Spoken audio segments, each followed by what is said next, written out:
AGT live 24/7 রাজ্যের মানুষ সবাই প্রত্যক্ষ করেছি গতকাল এ রাজ্যে যে রাজনৈতিক দল ৩৫ বছর শাসন ক্ষমতায় ছিল এবং যাদের ৩৫ বছরে শাসন পরিচালনার মূল লক্ষ্যই ছিল বা উপাদান ছিল গণতন্ত্রকে ভুলুণ্ঠিত করে করাপশনকে পাথেয় করে মানুষের অধিকার হরণ করে মানুষকে গরিব থেকে গরিবতর করে দেয়া এবং বাধ্যতামূলকভাবে বঞ্চনার অবসানের আশার কথা বলে তাদের মিছিলের লাইন লম্বা করা এবং তাদের সঙ্গে যেতে বাধ্য করা ছলে বলে কৌশলে। এই অবস্থা থেকে রাজ্য যখন বেরিয়ে এসছে 2018 সালে এবং 2018 সাল থেকে বর্তমানে রাজ্যের জনপ্রিয় মুখ্যমন্ত্রী অধ্যাপক ডক্টর মানিক সাহা মহোদয়ের নেতৃত্বে যখন স্বচ্ছতার নিরিখে অন্তোদয় থেকে শুরু করে প্রান্তিক অংশের মানুষ পাহাড় সমতল সব জায়গায় উন্নয়নের নতুন দিশা নির্দেশিত হয়েছে, নতুনভাবে রাজ্যটা গড়ে উঠছে এবং এক ত্রিপুরা শ্রেষ্ঠ ত্রিপুরা দেশের অন্যান্য সমস্ত উন্নত রাজ্যের সঙ্গে সমান পাল্লা দিয়ে ত্রিপুরা রাজ্য যখন সব দিক থেকে তার গ্রোথ এন্ড ডেভেলপমেন্টে একটা ঐতিহাসিক স্থান অর্জনের পথে ক্রমশ মসৃণভাবে এগিয়ে চলেছে, সে জায়গায় মানুষকে বিভ্রান্ত করার জন্যে যেমন করে আমরা বলি চোখ থাকতে চোখ বন্ধ থাকে কারুর, কিংবা অন্ধ ধৃতরাষ্ট্র অন্ধকারে থাকেন, সেই ধারা বজায় রেখে গতকাল সিপিআইএম এর প্রকাশ্য সমাবেশে প্রকাশ কারাত মহোদয়, প্রাক্তন মুখ্যমন্ত্রী মানিক সরকার মহোদয় থেকে শুরু করে যারা যারা বক্তব্য রেখেছেন শুধুমাত্র মানুষকে বিভ্রান্ত করার জন্যে এবং রাজ্যের এই উন্নয়ন যাদের সহ্য হচ্ছে না, রাজ্যের প্রগতি বিরোধী শক্তি যারা রয়েছেন তাদেরকে কি করে অক্সিজেন দেয়া যায়, তাদেরকে ছলে বলে কৌশলে বিভ্রান্ত করে কিভাবে রাজ্যে একটা নতুনভাবে অরাজক পরিস্থিতি বা নৈরাজ্য তৈরি করা যায়, সেই লক্ষ্যটাকে সামনে নিয়েই তাদের বক্তব্য লিপিবদ্ধ করেছেন।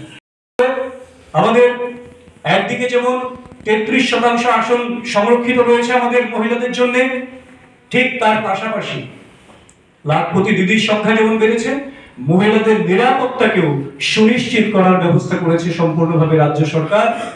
ক্রাইম এগেইনস্ট ওমেন ত্রিপুরা রাজ্যে বর্তমানে সবচেয়ে কম একটি জায়গায় রয়েছে।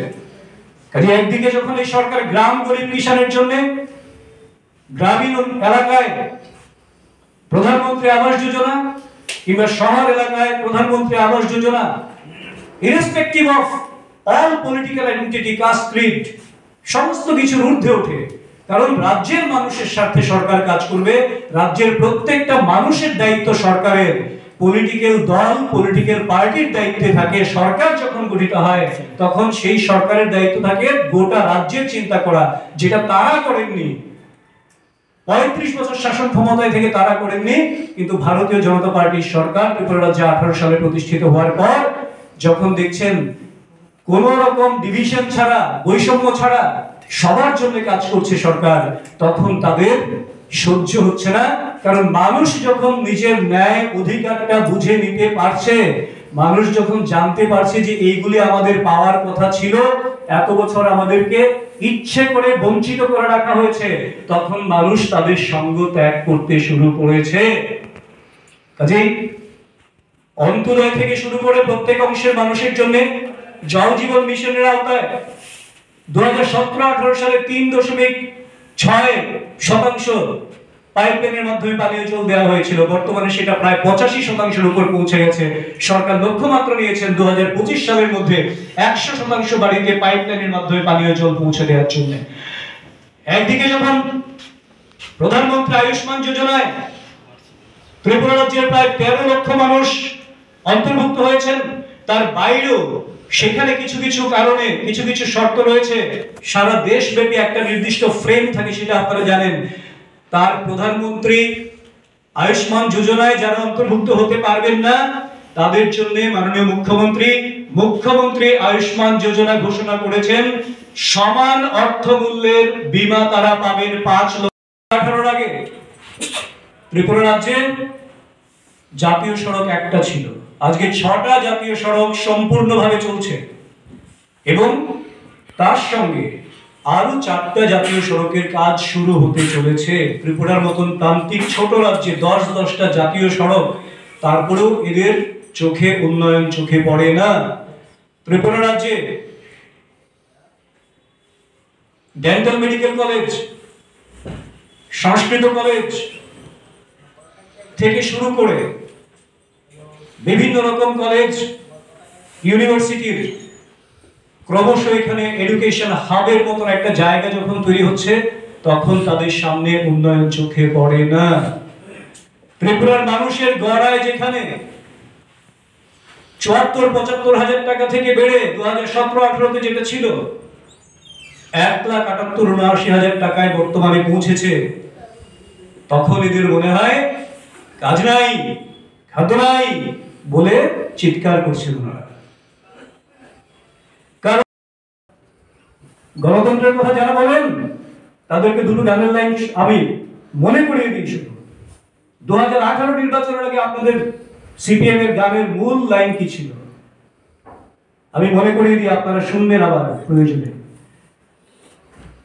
শান্তির এই রাজ্যটাতে পাকায় যদি গন্ডগোল, এই মাটিতে ফুটতে দিতাম না তো এবার পদ্ম ফুল, ফুটতে দিতাম না তো এবার পদ্ম ফুল। এই ছিল অ্যাডামেন্ট আমাদের, মানে যেন তেন প্রকারের ত্রিপুরা রাজ্যের কোনো পরিবর্তন আসতে দেওয়া হবে না, এই বার্তা ছিল গোটা রাজ্যে। কিন্তু শেষ কথা কে বলেন? জনগণ বলেন শেষ কথা। আপনারা যতবার বলেছেন ফুটতে দিতাম না তো পদ্ম ফুল, ততবার জনগণ বলেছে ফুটিয়েই ছাড়বো পদ্ম ফুল। এবং 18 সালেও পদ্ম ফুল ফুটিয়েছেন, 23 সালেও পদ্ম ফুল ফুটিয়েছেন, আগামী আরো কয়েক দশক পদ্ম ফুল জনগণ